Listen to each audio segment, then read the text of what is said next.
La photo a fait le tour des salles de rédaction du monde arabe, une image calme et apaisée, celle de journalistes irakiens assis sur un canapé. À gauche, Ahmed Abdoul Samad de la chaîne satellitaire Tigre. À droite, Safar Khali, un reporter photographe. Il n'y a là aucune trace d'agressivité. C'est une photo banale, l'une des dernières de ces journalistes irakiens assassinés au début de l'année en couvrant ce conflit qui ne dit plus tout à fait son nom, ce long déchirement entre les populations irakiennes. Avec la montée en puissance des milices, l'entrisme de l'Iran qui actionne des groupes armés, finance les uns, instrumentalise les autres, nous assistons à une montée en puissance des attaques contre la presse. Une centaine d'attaques l'année dernière.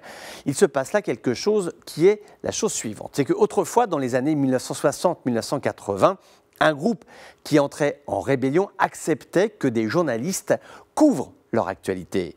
Ils voulaient se faire connaître, communiquer un message. Les reporters, eux, y trouvaient leur compte en accédant à des zones de combat souvent complexes. Internet et les réseaux sociaux ont changé la donne. Les groupes aujourd'hui sont autonomes, ils gèrent leur image, leur communication et leurs relations publiques telles que eux l'entendent. Les journalistes indépendants, ça ne leur plaît pas trop. La liberté de la presse, d'enquêter, d'écrire, autant les assassinats de journalistes ont toujours existé, la liste noire des éditorialistes à abattre ou des choses comme cela, mais en Irak et en Syrie, cela prend des proportions qui sont tout à fait inimaginables. Le consensus existe pour les agences de presse internationales, AFP, AP, Reuters, qui sont des généralistes, des agences éminemment talentueuses qui font le travail formidable, eux aussi en prenant des risques, eux aussi en ayant des pertes, mais qui n'ont pas vocation à entrer dans les détails comme la presse locale irakienne le fait, car elle existe bien, cette presse de proximité,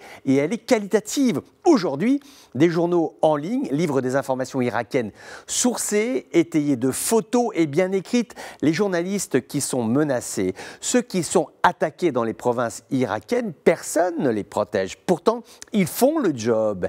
Ils sont complémentaires des agences de presse internationales. Si on veut savoir ce qui se passe, par exemple, dans les collines de la province de Al-Anbar, ce sont eux qu'il faut solliciter.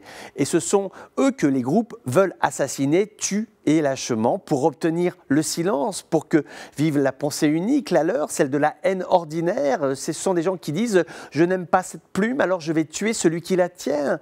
Qu'on se le dise, la barbarie aime le silence et la barbarie est prête à tuer pour obtenir ce silence.